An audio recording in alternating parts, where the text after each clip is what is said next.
Hello. You are hearing the voice of Patricia Angelin of Alba Technique, and you are at All the Feels. You are very, very welcome. I'm happy that you're here with me. And at All the Feels, we have started on a new embarkation, and it is to follow Goethe's admonition to, turning the camera around so you can read it, one ought at least to hear a little melody every day, read a fine poem, see a good picture, and, if possible, make a few sensible remarks. Goethe. That tickled me years ago when I heard of it, and it still kind of tickles me, especially the last part of a few sensible remarks. Because I think the point was that looking at something beautiful, particularly something beautiful made by man, created by man or woman, a piece of art, in other words, feeds the mind and the heart and the soul. It, over time, looking at things that are very, very beautiful, that are created by other persons, inspires and broadens one and empowers one to deal with one's own emotions more healthfully and effectively. So with this in mind, I am going to share with you, in a particular way, a poetry once each week. And I'm going to choose a poem from the great treasury of world poetry in English. And it needs to have stood the test of time, so it won't be anything terribly contemporary, probably, although I might break that rule. I want it to be, like Alba emoting emotional effector patterns, emotionally universal. And what I challenge you to do is to listen. For those of you who are actors and artists, there are many exercises for listening and for responding to what one hears. And so for you, I would issue you the challenge to simply listen and to notice in your body how you are affected, and in your heart, emotions, how you are affected.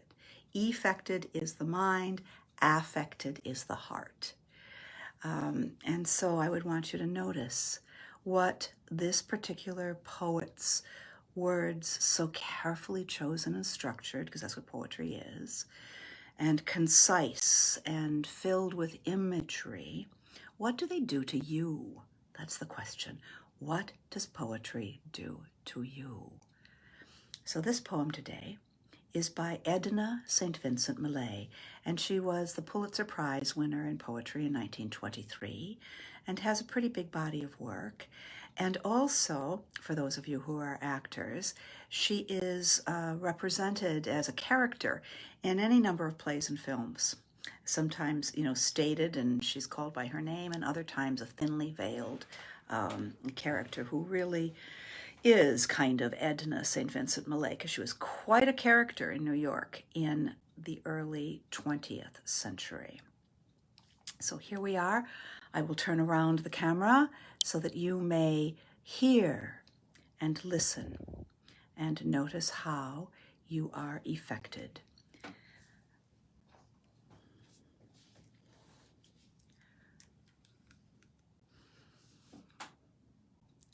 Renascence, or Renaissance, which means rebirth, by Edna St. Vincent Millay.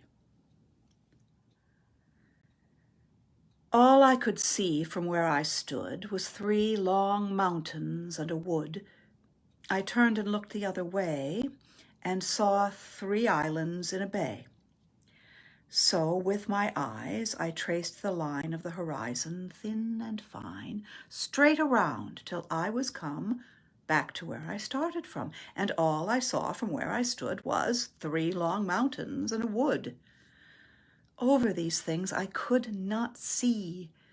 These were the things that bounded me, and I could touch them with my hand almost, I thought, from where I stand.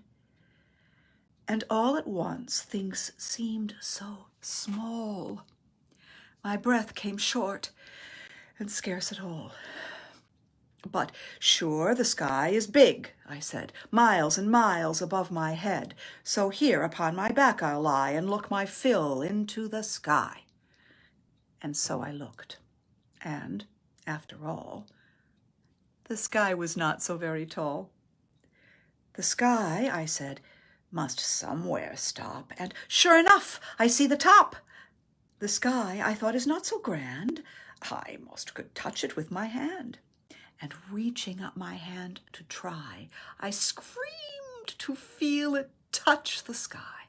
I screamed, and lo, infinity came down and settled over me, forced back my scream into my chest, bent back my arm upon my breast, and, pressing of the undefined, the definition on my mind, held up before my eye a glass through which my shrinking sight did pass, until it seemed I must behold immensity made manifold, whispered to me a word, whose sound deafened the air for worlds around, and brought unmuffled to my ears the gossiping of friendly spheres, and creaking of the tented sky, the ticking of eternity.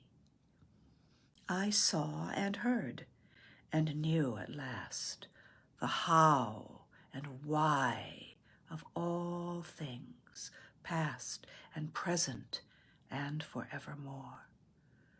The universe, cleft to the core, lay open to my probing sense, that sickening I would fain pluck thence, but could not, nay, but needs must suck at the great wound, and could not pluck my lips away till I had drawn all venom out. Ah, fearful pawn! For my omniscience paid I toll in infinite remorse of soul. All sin was of my sinning, all atoning mine, and mine the gall of all regret. Mine was the weight of every berooted wrong, the hate that stood behind each envious thrust, mine every greed, mine every lust. And all the while, for every grief, each suffering, I craved relief, and with individual desire craved all in vain, and felt fierce fire about 1,000 people crawl, perished with each, then mourned for all. A man was starving in Capri. He moved his eyes and looked at me. I felt his gaze, I heard his moan, and knew his hunger as my own. I saw at sea a great fog bank between two ships that struck and sank. 1,000 screams the heavens smote, and every scream tore through my throat. No hurt I did not feel, no death that was not mine, mine each last breath, that, crying, met an answering cry from the compassion that was I. All suffering mine, and mine its rod, mine pity like the pity of God. Awful weight! Infinity pressed down upon the finite me. My anguished spirit, like a bird beating against my lips, I heard, yet lay the weight so close about, there was no room for it without. And so beneath the weight lay I, and suffered death, but could not die. Long had I lain thus craving death, when quietly the earth beneath gave way, and inch by inch, so great at last had grown the crushing weight, into the earth I sank, till I full 6 feet under did lie, and sank no more. There is no weight can follow here, however great. From off my breast I felt it roll, and as it went, my tortured soul burst forth and fled in such a gust that all about me swirled the dust. Deep in the earth I rested now. Cool is its hand upon the brow, and soft its breast beneath the head of one who is so gladly dead. And all at once, and over all, the pitying rain began to fall. I lay and heard each pattering hoof upon my lowly thatched roof, and seemed to love the sound far more than ever I had done before.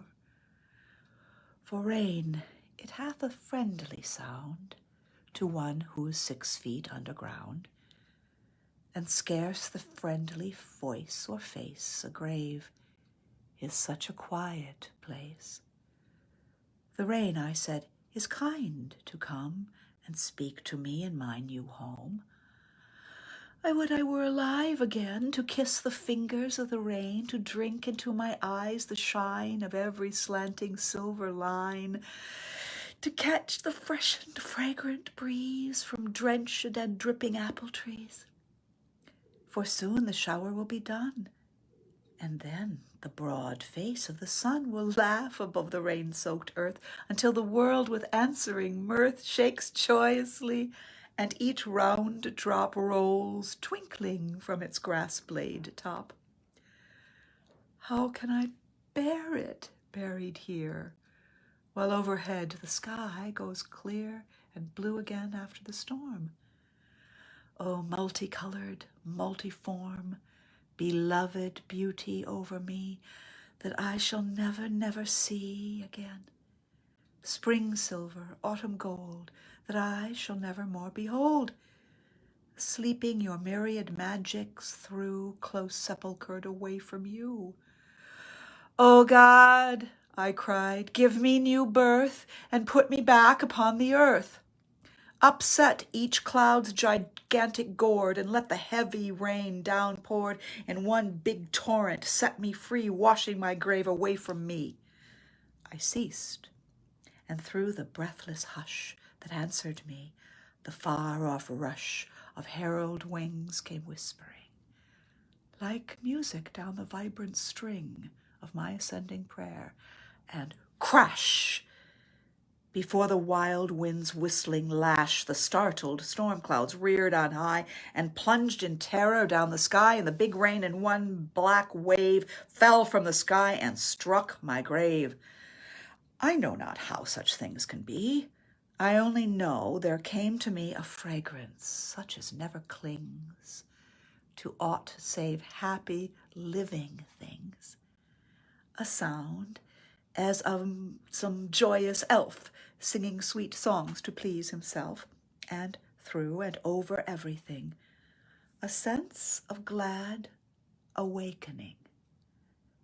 The grass, a tiptoe at my ear, whispering to me I could hear.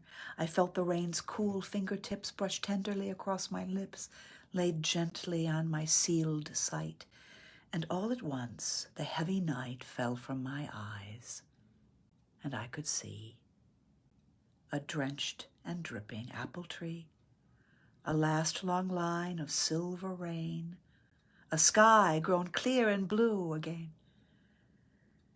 And as I looked, a quickening gust of wind blew up to me and thrust into my face a miracle of orchard breath, and with the smell, I know not how such things can be, I breathed my soul back into me. Up then from the ground sprang I, and hailed the earth with such a cry as is not heard save from a man who has been dead and lives again. About the trees my arms I wound, like one gone mad. I hugged the ground. I raised my quivering arms on high. I laughed and laughed into the sky, till at my throat a strangling sob got fiercely, and a great heart throb sent instant tears into my eyes. Oh God, I cried, no dark disguise can e'er hereafter hide from me thy radiant identity. Thou canst not move across the grass, but my quick eyes will see thee pass, nor speak, however silently, but my hushed voice will answer thee. I know the path that tells thy way through the cool eve of every day. God, I can push the grass apart and lay my finger on thy heart. The world stands out on either side, no wider than the heart is wide. Above the world is stretched the sky, no higher than the soul is high. The heart can push the sea and land further away on either hand. The soul can split the sky in two and let the face of God shine through. But east and west will pinch the heart that cannot keep them pushed apart. And he whose soul is flat, the sky will cave in on him by and by. Renascence.